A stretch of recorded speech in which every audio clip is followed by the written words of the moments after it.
할렐루야. 우리 먼저 성도의 기도에 나누도록 하겠습니다. 사랑합니다. 축복합니다. 사랑합니다. 축복합니다.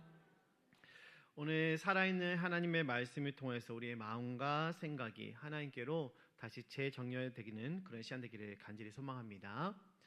삼국지란 유명한 소설이 있습니다. 다들 한 번쯤은 읽어보셨던지 아니면 한 번쯤은 다들 들어보셨을 것이다 라고 생각이 듭니다. 비록 소설이지만 중국의 그 역사를, 유구한 역사를 배경으로 작성이 되었기 때문에 삼국지는 단순한 소설을 넘어선 역사라고 해도 과언이 아니죠. 삼국지와 관련된 말 중에서 삼국지를 3번 이상 읽은 사람과는 싸우지 말라라는 그런 말이 있습니다. 이런 말이 나오게 된 이유는 삼국지에는 수많은 사람들이 등장을 하고 있고 그 가운데는 승리를 쟁취하기 위해서 사용되는 권모술수와 또 사람과 사람 사이에서 속고 속이는 등의 그런 다양한 삶을 보며 독자는 감정적으로 경험을 하게 된다는 것이죠. 저도 개인적으로 삼국지를 즐겨보는 편인데요. 최근에는 이 책이 너무 좋아가지고 저희 아들한테도 추천해줘서 종종 같이 이 삼국지에 대해서 이야기를 나누기도 합니다. 삼국지에는 다양한 전투가 등장을 해서 더 재밌는 것 같습니다. 특별히 오늘 이 시간에는 그 중에서 하나의 전투를 소개하고 싶은데요. 장판교에서 장비가 홀로 조조군의 100만 대군과 싸우는 장면입니다. 삼국지 하면은 가장 우리가 기억하기 쉬운 2명의 인물이 있습니다. 한 사람은 유비고 다른 한 사람은 조조이죠. 수많은 장수와 군사를 거느린 조조와 달리 유비는 조조에 비하면 상대적으로 열세였습니다. 그러나 이 유비에게는 조조에게 없는 것이 있었는데 바로 중국 한실의 후손이라는 것과 또 모든 사람들이 인정할 만한 그런 인품의 소유자라는 것입니다. 이 때문에 조조는 늘 유비를 못마땅하게 여기고 또 어떻게든 그를 몰아내고 싶었던 것이죠. 이번에도 수적으로 훨씬 열세였던 유비군은 원래 자신이 거느리던 군사뿐만이 아니라 그의 인품에 감명받은 백성들까지 따르던 그런 차였습니다. 이러한 상황 속에서 지금 유비군은 조조의 100만 대군을 피해서 다른 성으로 도망을 가야만 하는 그런 급박한 상황이었던 것이죠. 도망을 가는 유비를 조조군이 바짝 뒤쫓고 있는 이런 상황 속에서 만약 전쟁이라도 벌어지게 되면 이 유비군이 피하게 되는 것은 당연한 일이요, 아무런 죄가 없는 백성들까지 죽게 되는 그런 상황이었습니다. 그런 가운데 믿을 것이라고는 힘밖에 없는 무식한 장비가 장판교라는 이 다리 위에서 조조군을 상대로 홀로 싸우게 되는데요. 재밌는 것은 화살 하나, 칼부림 한 번 없이 승리하게 되었다는 것이죠. 이것이 어떻게 가능했냐면은 장판교 다리 한가운데 서 있었던 장비가 그 조조의 100만 대군을 보고서도 아무런 두려움 없이 우뚝하게 서 있는 그 당당한 모습을 보면서 되레 조조군이 그런 장비를 보고 겁을 먹게 되었습니다. 때마침 장비의 뒤쪽 숲속에서 모래 그 아지랑이가 이렇게 슬슬슬 올라오는 것을 보고서 조조의 장수들은 이미 이는 필히 유비가 많은 군사들을 매복시켜가지고 우리가 쳐들어가면은 치려는 그런 속셈이다라고 판단을 하게 되죠. 결국 조조군은 두려움이 휩싸여서 화살 하나 날려보지도 못하고 도망가는 유비군을 바라보기만 해야만 했었습니다. 대학 시절에 주유소 습격 사건이라는 영화가 있었습니다. 혹시 보신 분들 계실까요? 굉장히 재미있는 영화인데요. 꽤 오래된 영화이죠. 이 영화의 한 장면 중에 주유소를 습격한 일당과 동네 깡패들이 싸우는 장면이 등장합니다. 인원으로는 동네 깡패들이 훨씬 많은 그런 상황이었지만 주유소를 습격한 일당 중 한 사람의 이 한마디 때문에 누구도 쉽게 덤비지 못하게 되죠. 그 한마디는 무엇이었냐면은 나는 한 놈만 패. 아무리 많은 사람이 있었어도 한 놈만 팬다는 그 말을 들으니까 그 맞아 죽을지도 모르는 사람이 나을지도 모른다라는 그런 두려움 때문에 아무도 함부로 덤비지 못하는 상황에 이르게 되었던 것입니다. 약속의 땅을 눈앞에 두는 이스라엘 백성들의 모습이 오늘 이와 같았습니다. 지금 그들의 마음에는 두려움으로 가득 찼던 것이죠. 본문 17절을 보면 하나님께서 이들에 대해서 이렇게 진단하십니다. 제가 읽어드리겠습니다. 내가 혹시 심중에 이르기를 이 민족들이 나보다 많으니 내가 어찌 그를 쫓아낼 수 있으리요 하리라 마는. 아멘. 분명히 그들은 하나님께서 주리라고 약속하신 그 가나안 땅 앞에 있었습니다. 하지만 그들이 섣불리 들어갈 수가 없었던 것은 이미 그 땅에 살고 있었던 가나안 거민들이 너무나도 많았고 또 그들은 너무나도 강대해 보였기 때문인 것이죠. 가나안 땅에 살고 있었던 그들을 두려워하니 앞으로 나아가지 못하고 있었던 것입니다. 사랑하는 성도 여러분, 혹시 여러분들의 삶 속에도 이와 같은 두려움이 있지는 않으십니까? 혹시 나는 지금 내 삶 속에 이스라엘 앞에 놓인 가나안 민족과 같은 두려움으로 인해서 아무것도 하지 못하고 주저하고 있지는 않습니까? 간절히 바라기는 오늘 이 시간 함께 나누는 이 말씀을 통하여 힘을 얻고 또 담대함을 얻을 수 있기를 간절히 원합니다. 그래야 해서 하나님께서 약속하신 바를 이루실 수 있는 저와 여러분 되기를 간절히 소원합니다. 먼저 본문 18절 말씀을 우리 함께 읽어보도록 하겠습니다. 18절 말씀입니다. 시작. 그들을 두려워하지 말고 내 하나님 여호와께서 바로와 온 애굽에 행하신 것을 잘 기억하되. 아멘. 가나안을 바라보며 두려워하고 있는 이스라엘 백성들에게 하나님께서 가장 먼저 말씀하신 것은 과거의 너의 삶을 돌아보라라는 것이었습니다. 왜냐하면은 하나님께서 그동안 그들과 함께 하셨기 때문인 것이죠. 하나님께서 이스라엘 백성에게 하신 그 놀라운 일들을 기억한다면은 너희는 두려워할 필요가 없다라는 것입니다. 애굽에서 하나님께서 하셨던 그 놀라운 일들이 무엇이었습니까? 나일강을 피로 물들게 하셨고 또 개구리와 이 파리 등 10가지 재앙을 통해서 온 세상에 참된 신은 여호와 하나님 한 분밖에 없음을 스스로 증명하시며 그 하나님이 바로 이스라엘의 하나님 되심을 그들에게 알려주셨던 것이죠. 그뿐입니까?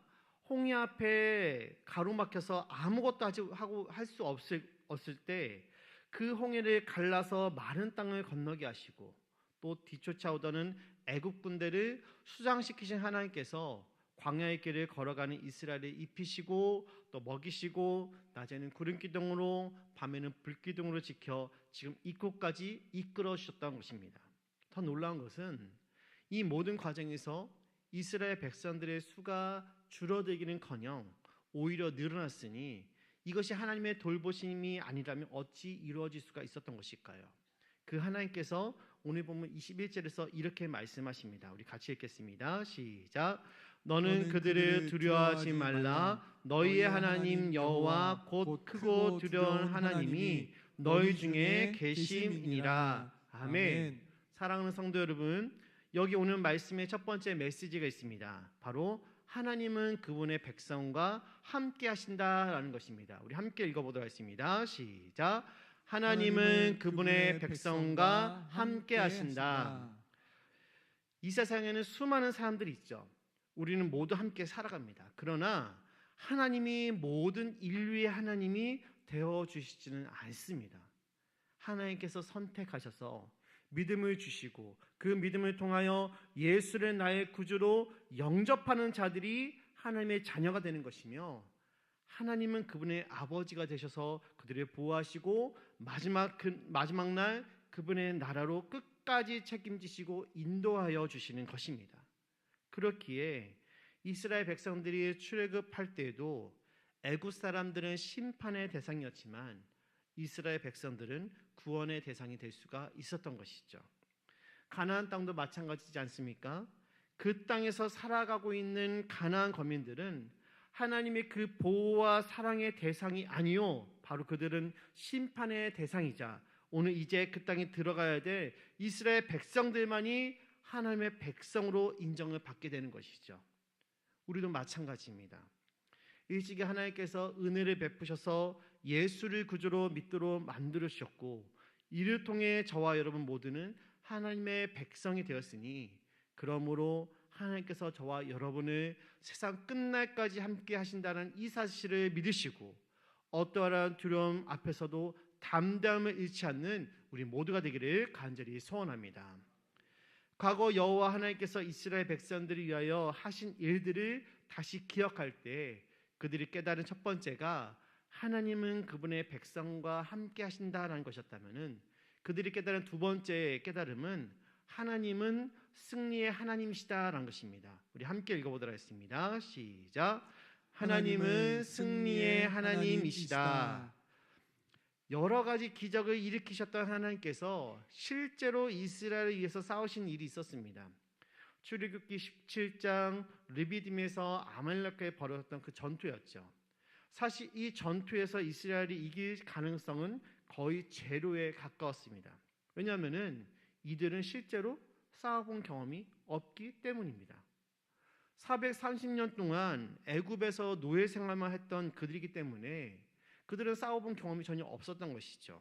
이에 비해 아말렉은 수많은 전투로 다져진 자들이었습니다. 그러니 이 싸움의 승리는 당연히 아말렉이라고 여겨질 수밖에 없는 것이죠. 그러나 이스라엘 백성 위하여 모세가 두 손을 높이 들고 기도하며 하나님의 은혜를 구하니 하나님께서 그 기도를 들으시고 불가능을 가능케 하셨던 것입니다.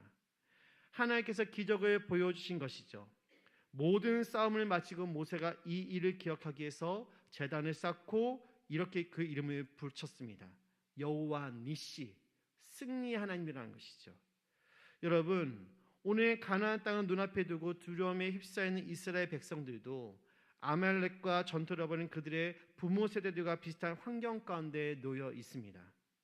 군사학을 보면은 이론적으로 공격하는 군대가 방어하는 이 부대를 이기기 위해서는 전력이 상대적으로 3배 이상 차이가 나야만 승리를 할 수 있다라고 합니다. 하지만 실제 이스라엘의 병력은 이에 훨씬 못 미치는 상황이었죠. 더군다나 전쟁의 경험이 많은 탁월한 지휘자가 있어야만 했지만 그들을 이곳까지 이끌어온 모세는 이제 죽을 날을 얼마 남겨두지 않고 있었던 상황이었습니다. 그뿐만이 아니라 가나안 땅은 아직 이스라엘 백성들에게는 미지와 같은 곳으로 그들은 이곳 지형에 대해서도 전혀 알지를 못했고 가장 큰 문제는 이 40년에는 기나긴 광야 생활로 인해서 이들은 지금 너무나도 많이 지쳐 있었다라는 점입니다. 그러므로 이러한 모든 상황들을 통해서 객관적으로 내릴 수 있는 결론은 이스라엘은 반드시 패한다라는 것이죠. 그러나 사무엘상 17장 47절에서 다윗이 말한 것처럼 전쟁은 여호와 하나님께 속한 것으로 그분은 능히 승리를 주실 자들에게 승리를 주시며 패배케 하고자 하는 자에게 패배케 하실 수 있는 능력이 있는 분이신 것입니다. 뿐만 아니라 하나님께서는 자신을 경외하는 자를 도와 환난이나 곤고 또 적신이나 핍박, 기근, 칼 따위의 모든 위험 가운데서도 그들을 지켜주시며 최후의 승리를 거둘 수 있는 힘을 주시는 바로 능력의 하나님이신 것이죠. 따라서 가나안 정복 전쟁을 앞둔 이스라엘이 가나안 족속들의 강담에 대해서 두려워하거나 낙심하거나 아니면 자신들의 힘만을 믿고 전연을 가다놓는 따위에 인간적인 행동을 하기에 앞서 겸손히 하나님을 의지하며 그분의 도우심을 간구하는 것이 참으로 중요한 일이 아닐 수가 없는 것이었습니다. 그러므로 여러분, 삶 속에서 어떠한 두려움이 여러분들을 애워쌀지라도 승리를 주시는 하나님만을 바라보며 앞으로 나아갈 수 있기를 간절히 원합니다. 그분은 과거도 지금도 미래도 동일하게 역사하시는 분이십니다. 그분의 이름을 높이 부르며 우리가 믿음으로 나아갈 때 승리의 개가를 우리 모두가 부르게 될 줄로 믿습니다. 이제 마지막으로 우리 본문 20절과 21절 상반절 말씀 함께 보도록 하겠습니다. 같이 봅니다. 시작. 네, 하나님 여호와께서 또 왕벌을 그들 중에 보내어 그들의 남은 자와 너를 피하여 숨은 자를 멸하시리니 너는 그들을 두려워하지 말라. 아멘. 하나님께서 이제 구체적으로 어떻게 일을 이루실 것인지에 대해서 말씀해 주십니다. 20절 말씀 가운데 왕벌을 그들 중에 보내신다라고 말씀하시는데요. 여기서 왕벌에 해당되는 원어 치르아는 고통을 주다 또 채찍질하다라는 뜻의 어근 차라에서 파생된 말로 주로 사해 주변의 사막을 포함한 팔레스타인 여러 지역에서 발견되는 그 말벌을 지칭하는 말이었습니다. 하나님께서 모세를 통해서 그들에게 왕벌을 보내셔서 그들을 멸하시겠다고 하셨던 이 말씀은 사실 여러 가지로 해석이 되죠. 실제 팔레스타인에 자생하던 그 독한 말벌을 사용하실 것이다. 자연적인 재해가 그들에게 임하게 될 것이다. 하나님의 특별한 섭리로 인한 초자연적인 재해가 나타날 것이다. 또는 다른 민족을 통해서 그들을 치실 것이다 등 여러 가지 해석이 있지만 이들의 해석의 공통점이 하나가 있는데 그것은 하나님의 도우심이 있을 것이다 라는 것입니다. 하나님께서 반드시 그들을 도우셔서 이스라엘 백성들로 하여금 승리를 이루도록 하실 것이다 라는 말씀으로 우리는 이후에 여호수아서를 통하여 하나님께서 어떻게 이스라엘을 도우셔서 가나안을 정복한지에 대해서 확인해 볼 수가 있는 것이죠. 그러므로 오늘 여기에 마지막 메시지가 있습니다. 바로 하나님의 약속은 반드시 성취된다라는 것입니다. 우리 함께 읽어보도록 하겠습니다. 시작. 하나님의 약속은 반드시 성취된다. 사랑하는 성도 여러분, 하나님의 약속은 반드시 성취됩니다. 그분은 말씀하신 바를 반드시 이루시는 분으로 하나님의 그 성품이 이를 뒷받침하시죠. 하나님은 완벽하시고 또 완전하신 분이시기 때문에 말씀하신 바를 반드시 이루셔야만 합니다. 만약 그렇게 하시지 못한다면은 하나님은 스스로 자신의 성품에 금이 가도록 만드는 것이기 때문인 것이죠.